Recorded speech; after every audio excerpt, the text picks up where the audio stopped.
میرے رب کریم کی شان دیکھو، فرماتا ہے ادعونی استجب لکم، مجھ سے دعا مانگو میں تمہیں عطا فرماؤں گا۔ اجیب دعوت الداعی اذا دعانی، میں دعا مانگنے والے کی دعا قبول کرتا ہوں جب وہ مجھے پکارے۔ اللہ اکبر، اللہ تعالیٰ زیادہ مانگنے والوں سے زیادہ محبت فرماتا۔ ایک اور عجیب بات بتاؤں کہ اللہ تبارک و تعالی ان بندوں سے ناراض ہوتا ہے۔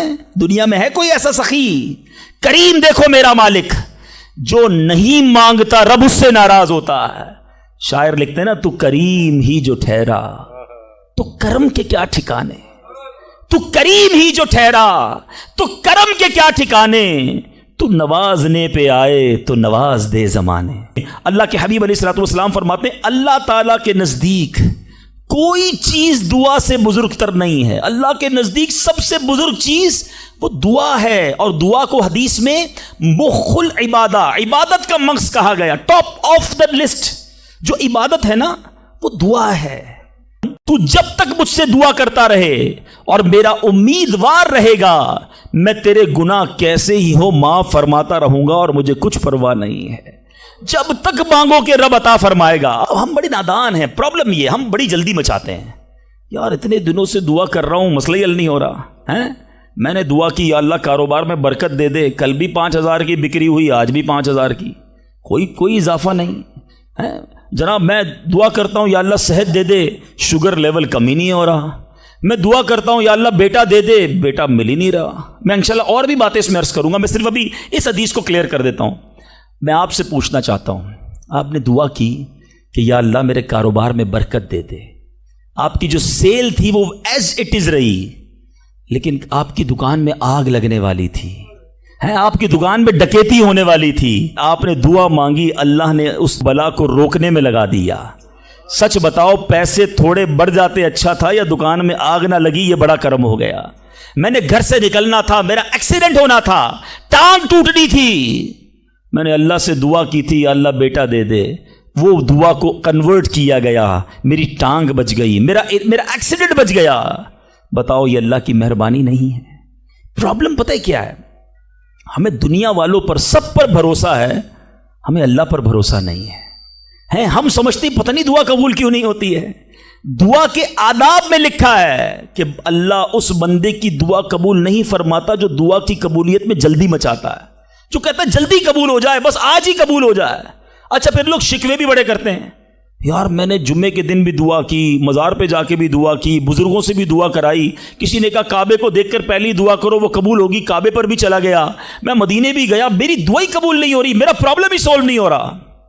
اب ذرا 2-3 حدیثیں سناؤں گا، یہ ساری غلط فہمیاں، یہ سارے مسکنسیپشن اگر آپ توجہ سے سنیں گے تو دور ہو جائیں گے۔ اللہ کے حبیب علیہ الصلوۃ والسلام فرماتے ہیں دعا بندے کی 3 باتوں سے خالی نہیں ہوتی، 3 میں سے کوئی ایک بینیفٹ لازمی ملتا ہے۔ آقا فرماتے ہیں یا تو اس دعا کے بدلے گناہ بخش دیا جاتا ہے، یا اس میں جو مانگتا ہے وہ مل جاتا ہے، دنیا میں جو مانگا وہ مل گیا، سیکنڈ یہ آپشن ہے۔ تیسرا فرمایا کہ اللہ اس کے لیے اس دعا کا ثواب جمع کر دیتا ہے۔ حدیث کے الفاظ ہیں جب بندہ قیامت کے دن جا کر اتنی ساری نیکیاں دیکھے گا، پہاڑ جتنی، تو عرض کرے گا مولا یہ کام تو میں نے نہیں کیے، کدھر سے ہوئے؟ ارشاد ہوگا یہ تیری وہ دعائیں ہیں جو دنیا میں قبول نہ ہوئی تھیں، اس کا ثواب ہم نے جمع کر دیا ہے۔ بندہ قیامت کے دن تمنا کرے گا کاش میری دنیا میں کوئی دعائی قبول نہ ہوتی، اتنا اجر اتنا ثواب۔ تو اس کا مطلب کیا ہوا کہ دعا مانگتے وقت کنجوسی نہ کیا کرو، ایچ اینڈ ایوری ورڈ، ہر لمحہ آپ کا دعا میں عبادت ہے، اور یہ آپ کے نامہ اعمال میں بڑھوتری کا سبب ہے۔ دعا میں یہ نہ سوچا کرو کہ پتہ نہیں کیا ملنا ہے نہیں ملنا، یقیناً ملنا ہے۔ اب دوسری حدیث سنو اور ایمان تازہ ہوگا۔ اللہ کے حبیب علیہ الصلوۃ والسلام فرماتے ہیں جس کا مضمون ہے کہ جب کوئی فاسق، فاجر، گناہ گار دعا کرتا ہے، بعض اوقات یہ بھی خیال آتا ہے شیطان ہے نا، یار میں 5 ٹائم نماز بھی پڑھتا ہوں، میں روزے بھی رکھتا ہوں، میں درود بھی پڑھتا ہوں، میں زکوٰۃ بھی دیتا ہوں، میرے کام سیدھے ہوتے نہیں ہیں، میری دعائیں قبول ہوتی نہیں، وہ برابر میں میرا پڑوسی ہے، ایک وقت کی نماز پڑھتا نہیں ہے، کام سارے اس کے الٹے ہیں، کاروبار اس کا ترقی کر رہا ہے، گھر اس کے بن رہے ہیں، یہ کیا ماجرا ہے؟ اول تو ہمیں یہ سوچنا نہیں چاہیے کہ میں نیک ہوں، ہر وقت ہمیں یہ سوچنا چاہیے کہ میں سب سے برا ہوں، میری بہت ساری خطائیں، لیکن اس کے باوجود اب جو میں حدیث سنانے جا رہا ہوں یہ بہت سو کی بہت بڑی کنفیوژن کو دور کر دے گی. اللہ کے حبیب علیہ الصلوۃ والسلام فرماتے ہیں جس کا مضمون ہے جب کوئی فاسق، فاجر، گناہگار شخص اللہ کی بارگاہ میں دعا کرتا ہے، اللہ فرشتوں سے فرماتا ہے اس کا کام جلدی کر دو. کیوں؟ فرماتا ہے اس کا مانگنا پسند نہیں آ رہا، اس کی آواز اچھی نہیں، جلدی کام کر دو. اور فرمایا جب اللہ کا کوئی نیک بندہ، رب کا محبوب جب اللہ کی بارگاہ میں دعا کرتا ہے، اللہ فرشتوں سے فرماتا ہے ابھی اس کو نہ دینا، ابھی اس کا کام نہ کرنا، اس کو اور مانگنے دو، مجھے اس کا مانگنا بڑا پسند آ رہا. میں آپ سے پوچھتا ہوں خدا کی قسم، میں جو مانگوں وہ مجھے میرا رب دے دے، یہ اچھا ہے یا زندگی میں ایک دعا میں ایسی کروں کہ اللہ جبریل سے کہے کہ میرے بندے کا کام نہ کرنا، اس کو اور مانگنے دو، اے میرے فرشتوں اور مانگنے دو، مجھے اس کا مانگنا بڑا پسند آ رہا ہے. کاش زندگی میں ایک دعا، مجھے بتاؤ نا میرا رب یہ کہہ دے کہ میرے بندے کی آواز مجھے پسند ہے، پھر تو میرا کام ہو گیا نا، میرے رب کو میں پسند آ گیا، اس سے بڑی کیا چیز ہے. مگر بدقسمتی ہے اس شخص کے لیے جو اللہ کی بارگاہ میں شکوہ کرتا ہے کہ میرا کام نہیں ہو رہا، میری دعا قبول نہیں ہو رہی. جلدی نہ مچایا کرو، اللہ پر بھروسہ رکھو. اور اب آخری بات سے اور آپ کا کلاؤڈ کلیئر ہو جائے گا. وہ لوگ جو کہتے ہیں پتہ نہیں میرے مسئلے حل کیوں نہیں ہو رہے، میں اللہ کی بارگاہ میں اتنا دعا کرتا ہوں مسئلہ حل نہیں ہوتا. سنو، اب میں آپ کو ایک لاجیکلی مثال دیتا ہوں یا عقلی مثال دیتا ہوں. آپ والد ہیں، آپ میں سے بہت سارے والد ہوں گے، کئی بڑے بھائی ہوں گے، آپ نے بچے پالے ہیں یا کئی ابھی بھی بچے والے ہیں. میں آپ سے سوال کرتا ہوں، آپ کا چھوٹا بیٹا ہو، اسمال چائلڈ، بیمار ہو جائے، گلا خراب، فلو، شدید کھانسی. اب وہ بچہ آپ سے ضد کرے کہ ابو جان میں نے آئس کریم کھانی ہے، میں نے ٹھنڈا شربت پینا ہے، کھانسی بھی ہو رہی ہے، بتائیے آپ پلائیں گے اس کو؟ جواب دیجئے. سب منع کر رہے ہیں نہیں پلائیں گے نا. اچھا اب وہ بچہ رونا شروع کر دے، آپ کے بالکل سامنے بیٹھے چیخے مار رہا ہے، رو رہا ہے، آپ کا ایک دوست بھی ساتھ بیٹھا ہے، وہ ابھی آیا، دیکھا بچہ رو رہا ہے آئس کریم کے لیے، باپ کہہ رہا نہیں کھلاؤں گا. اب دوست کیا کہے گا؟ یار کیسے والد ہو، بچہ رو رہا ہے کھلا دو نا آئس کریم. اس کو پتہ نہیں ساری بات. تو آپ اس کو کیا رپلائی دیں گے؟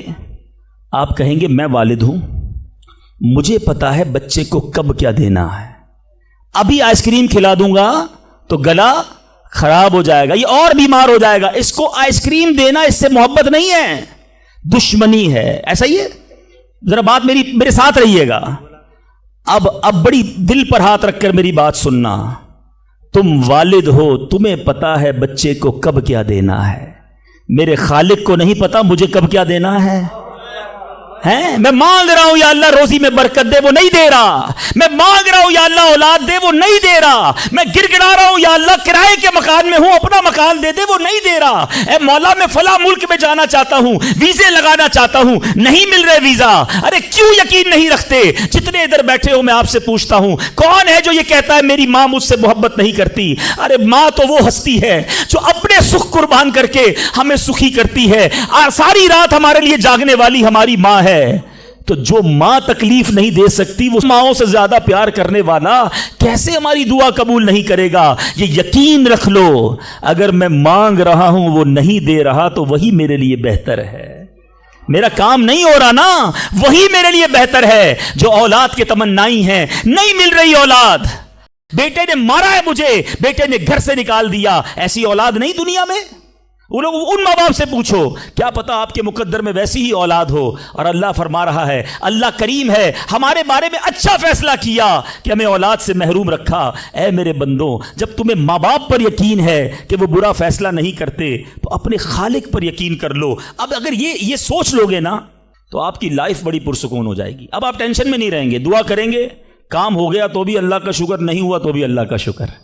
میرے لیے بہتر تھا نا، اللہ نے اس لیے نہیں کیا. یقین کر لو اپنے مالک پر. جو مانگو مل جائے یا اللہ تیری مہربانی، جو نہ ملا یا اللہ پھر بھی تیری مہربانی. تو میرے ماں سے زیادہ مجھے چاہنے والا ہے، بہتر تھا جبھی تو نہیں دیا. تو بہرحال میرے میٹھے اسلامی بھائیوں، دعا میں کنجوسی نہیں، دل و جان سے مانگو، ٹھیک ہے؟ اچھا اب دعا کے کچھ آداب بھی سن لیں. دعا قبول نہ ہونے کا ایک سبب حرام روزی بھی ہے. حدیث کے الفاظ ہیں، حرام خور کی دعا قبول نہیں ہوتی. بندہ حرام بھی کھا رہا ہے، سود کا کام بھی کر رہا ہے، ملاوٹ بھی کر رہا ہے، جھوٹ بول کر روزی بھی کما رہا ہے، کہتا ہے دعا کیوں قبول نہیں ہوتی؟ ایک بار حضرت موسیٰ علیہ نبینا علیہ الصلوۃ والسلام نے ایک شخص کو دیکھا، بڑا رو رہا تھا، بڑا گر گڑا رہا تھا، یا اللہ میری دعا قبول کر لے، یا اللہ میری دعا قبول کر لے۔ حضرت موسیٰ نے دیکھا، اللہ سے عرض کی مولا تیرا بندہ کتنا رو رہا ہے، گر گڑا رہا ہے، میرے مالک اس کی دعا قبول کر لے۔ ارشاد ہوا اے موسیٰ یہ اتنا روئے کہ روتے روتے مر جائے، اتنے ہاتھ اٹھائے کہ اس کے ہاتھ آسمان کو چھو لیں۔ اے موسیٰ میں نے اس کی دعا قبول نہیں کرنی۔ عرض کی مولا کیا وجہ ہے؟ ارشاد ہوا اے موسیٰ یہ کھاتا حرام ہے، اس جو لباس پہنا یہ حرام ہے۔ سوچئے اللہ کے نبی سفارش کر رہے ہیں اللہ اس کی دعا قبول کر لے، مگر حرام کھانے والے کی دعا قبول نہیں ہوتی۔ اپنی روزی پاکیزہ کرو۔ آپ میں سارے چاہتے ہیں نا مستجاب الدعوات بن جائیں۔ مستجاب الدعوات کے معنی کیا ہے؟ جس کی ساری دعائیں قبول ہوں، سب چاہتے ہو نا۔ حضرت سعد بن ابی وقاص نے پیارے آقا سے سوال کیا، کیا بیوٹیفل کوسچن کر لیا، ہمارے کام سیدھا ہو گیا۔ آقا سے عرض کی یا رسول اللہ میں مستجاب الدعوات بننا چاہتا ہوں، I want to be a مستجاب الدعوات۔ نبی پاک نے کوئی لمبا چوڑا، آپ کو تو پورا سلیبس دیا جاتا ہے نا، پی ایچ ڈی کرنا ہے تو اتنی کتابیں پڑھو، ایم بی بی ایس کرنا ہے تو اتنی کتابیں پڑھو، لیکن مستجاب الدعوات تو کمال ہو گیا نا، اس سے بڑی ڈگری ہے کوئی؟ جو دعا مانگو وہ مل جائے۔ کوئی بڑا سلیبس نہیں دیا نبی پاک نے، اتنے سال روزے رکھو، اتنی تلاوت کرو، اتنے سجدے کرو، اتنے طواف کرو۔ سنو، ایک لائن میں میرے آقا نے جواب دے دیا، فرمایا اے سعد اپنے لقمے پاکیزہ کر لو تو مستجاب الدعوات ہو جاؤ گے۔ That's it۔ غذا پاکیزہ ہو، آپ کی دعائیں قبول ہونا شروع ہو جائیں گی۔ ایک اور بڑی اہم بات جو مسٹیک کر جاتے ہیں وہ کیا ہے کہ ہم دعا کے اندر فوکس نہیں کرتے۔ یاد رکھیں اللہ غافل دل کی دعا نہیں سنتا، یاد رکھیے گا۔ مثال کے طور پہ ہم دعا کرتے وقت آمین، ابھی ادھر دیکھ رہے ہیں، آمین آمین آمین، بات اللہ سے کر رہے ہو اور دھیان کہیں اور ہے۔ اس کو میں آپ کی اگزامپل دیتا ہوں۔ آپ میں سے کئی ٹیچرز بیٹھے ہوں گے، پروفیسر بیٹھے ہوں گے، سیٹھ بیٹھے ہوں گے، والد بیٹھے ہوں گے۔ آپ کا اسٹوڈنٹ آپ کے سامنے بیٹھا ہے، آپ کا بیٹا آپ کے سامنے بیٹھا ہے، آپ کا ماتحت آپ کے سامنے بیٹھا، آپ اس کو بڑا کوئی بات سمجھا رہے ہیں، بیٹا دیکھو یوں کرنا یوں کرنا ہے، وہ کبھی ادھر دیکھے کبھی ادھر دیکھے، کبھی موبائل نکال لے، کیسا لگے گا آپ کو؟ کمال ہے یار، میں تم سے بات کر رہا ہوں اور تمہارا دھیان کہیں اور ہے۔ توجہ سے سنو، آپ کو برا لگتا ہے آپ کا بچہ آپ کی بات نہ سنے، تم رب کی بارگاہ میں ہاتھ اٹھا کر دھیان کہیں اور ہے، کدھر سے دعا قبول ہوگی؟ یہ بے ادبی ہے۔ بارگاہ الہی میں حاضر ہیں تو بس فوکس، پتا چلے میں کس کے دربار میں ہوں، آنکھیں جھکی ہوں، ادب سے بندہ بیٹھے وضو کر کے، ہیں اس کا خیال مالک کے دربار کی طرف ہو کہ غلام ایک مجرم بادشاہ کے دربار میں ہاتھ اٹھائے بھکاری بن کر حاضر ہوا ہے، پھر دیکھیں کیسے عطا ملتی ہے۔ ایک اور مسٹیک دعا قبول نہ ہونے کا ایک سبب، اور وہ ہے یقین۔ ایک بڑا پرابلم یہ ہے، بندہ کہتا ہے یار چلو مانگ لیتے ہیں، باقی ہوتی نہیں اپنی دعا قبول ہے۔ روایتوں کا مضمون ہے جو بندہ یہ کہے نا کہ دعا پتہ نہیں قبول ہوگی یا نہیں، اس کی قبول ہی نہیں ہونی ہے، وہ نہ مانگے۔ یقین چاہیے، وہ بلیف چاہیے، وہ یقین ساتھ ہو تو پھر دعا عرش تک جاتی ہے۔ ایک واقعہ مجھے یاد آیا، ایک بار ایک گاؤں میں بارش نہیں ہو رہی تھی، بڑا زبردست قحط۔ گاؤں والوں نے طے کیا چلو مل کر ذرا دعا کرتے ہیں، نماز استسقاء وغیرہ پڑھتے ہیں۔ گاؤں کے سارے لوگ جمع ہوئے، ہزاروں کا مجمع۔ کئی سالوں سے اس گاؤں میں بارش ہی نہیں ہوئی، پتے پتے کو، بوند بوند کو لوگ ترس رہے، قحط۔ ایک نوجوان، ایک ینگسٹر آیا، ہاتھ میں اس کی چھتری ہے۔ سارے گاؤں والے ہنسنے لگے کہ اللہ کے بندے، کئی سالوں سے ایک قطرہ پانی کا نہیں گرا، تم چھتری لے کر آئے ہو۔ اس نوجوان نے کمال کا جواب دیا کہ جس سے مانگنے آئے ہیں وہی تو برسانے والا ہے۔ اب اگر اس نے برسا دی تو کیا بھیگتے ہوئے جاؤں گا؟ اب ہوا یہی، کتاب میں لکھا سب نے دعا مانگی، نوجوان کے یقین کی برکت سے دعا کے دوران موسلا دھار بارش شروع ہو گئی، سارا گاؤں بھیگتے ہوئے گیا، نوجوان چھتری کے نیچے چلتا ہوا جا رہا ہے۔ یقین ہوگا تو کام ہوگا، دعا پر یقین نہیں تو اللہ پر ہی یقین نہیں ہے تو کام کیسے ہوگا؟ یہ تو چند میں نے آداب بیان کر دیے۔ اب میں دو بڑی اہم باتیں کرنا چاہتا ہوں کہ دعا جو ہے نا ماں باپ کی، وہ بڑی امپورٹنٹ ہے۔ بعض اوقات ہم سمجھتے ہیں کہ یار کام نہیں ہو سکتا میرا، بڑا ٹپیکل ہے، میں بڑی مشکل میں پھنس گیا ہوں، میرے مسائل بہت ہیں، یہ مسئلہ حل ہو ہی نہیں سکتا، میں اتنے بڑے قرضے میں آ گیا ہوں کہ وہ قرضہ کیسے اترے گا؟ میں ساری زندگی نوکری کرتا رہا ہوں، قرضہ تو نہیں اترنا، میری یہ بیماری ڈاکٹر کہتے ٹھیک ہی نہیں ہوگی۔ یہاں آ کر ہمارا کانفیڈنس شیک ہو جاتا ہے، ہم اللہ سے بھروسہ اٹھا لیتے ہیں، ہمیں لگتا ہے نہیں یار یہ پرابلم سالو نہیں ہو سکتا۔ آج ایک بات سیکھ کر جانا جو پرابلم آپ کے سامنے بہت بڑا ہے نا وہ آپ کے لیے بڑا ہے. ان اللہ علی کل شیء قدیر. میرا مالک جب چاہے جیسے چاہے حکم فرمائے اور مسئلہ حل ہو سکتا ہے. اب میں آپ کو اس کو لاجیکلی سمجھاتا ہوں. ایک آپ نے دیکھا ہوگا آپ کے گھر میں چونٹیاں چلتی ہیں، بازوں کا چونٹیاں ہوتی ہیں نا. اب چونٹی جا رہی ہے، آپ اس کے سامنے سیب رکھ دیں. اب چونٹی کی طرف رہ کر سوچیں، چونٹی دیکھے گی اتنی بڑی چیز سیب. چونٹی کے لیے وہ سیب پہاڑ ہے، چونٹی ہٹا سکتی ہے اس کو؟ نہیں. وہ کیا کرے گی؟ کھڑی رہے گی یا تو راستہ بدل دے گی. یار اتنی بڑی چیز سامنے آ گئی، میں تو کچھ نہیں کر سکتی. وہی سیب آپ واپس اٹھا کے جیب میں رکھ لیں. چونٹی کا راستہ کلیئر. بات سمجھ رہے میری؟ سیب چونٹی کے لیے کیا تھا؟ پہاڑ. آپ کے لیے کیا ہے؟ سیب. آپ نے اٹھایا واپس جیب میں رکھ لیا، چونٹی کے سامنے سے پہاڑ ہٹ گیا. جو پرابلم میرے اور آپ کے سامنے ہے نا، میرے لیے پہاڑ ہے، آپ کے لیے پہاڑ ہے. آپ کو لگتا ہے سالو ہی نہیں ہو سکتا. ان اللہ علی کل شیء قدیر. وہ جب چاہے جیسے چاہے، منٹوں میں، منٹ بھی زیادہ ہیں، سیکنڈوں میں پرابلم سالو کرتا ہے. دل سے دعا مانگو.